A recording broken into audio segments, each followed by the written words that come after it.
America was created with a purpose. All men are created equal, a quote by Lyndon B. Johnson. The Civil Rights Act of 1964 was created to fulfill this, to remind us why all those men are fighting all over the world for our rights to be a free country, and to renew America's beliefs. The Civil Rights Act was created to help end discrimination of all kinds, starting in 1963. Before the law of anti-discrimination came into play, this purpose was forgotten about. Thanks to the law, it is forever remembered. In the summer of 1963, several hearings began in order to pass the Civil Rights Act law. The Civil Rights Act was created to prohibit the discrimination on the basis of race, color, religion, sex, and national origin. The law was proposed by President John F. Kennedy. The vote was 73 to 27 from the House and the Senate. Lyndon B. Johnson did as much as he could to make this law bill pass, asking for money and asking the government to agree to the conditions of the new law.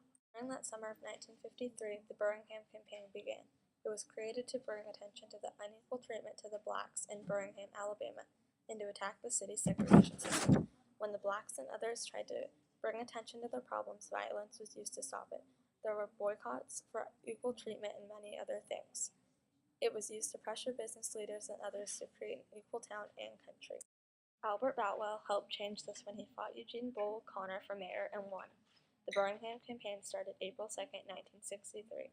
This campaign caused Birmingham to change their discrimination laws. Until this campaign, Birmingham was the most racially divided country in the United States. The legislation was approved October 26, 1963. It was then formally reported to the full House November 20, 1963, 2 days before President Kennedy was assassinated. The Vice President, Lyndon Johnson, would be taking his spot as president. On February 10, 1964, the House of Representatives passed a final version of the law. The Senate Judiciary Committee and the leader of the committee, Mike Mansfield, tried to prevent the bill from being passed. It was a 54-day fight. The afternoon of July 2, 1964, President Johnson signed the bill officially, and the Civil Rights Act was the new law. Many people, including Martin Luther King Jr., Cesar Chavez, and other authors of created speeches, fought to change the laws for all colored people to be treated equally. The Civil Rights Act helped for future anti-discrimination, including the Voting Rights Act of 1965.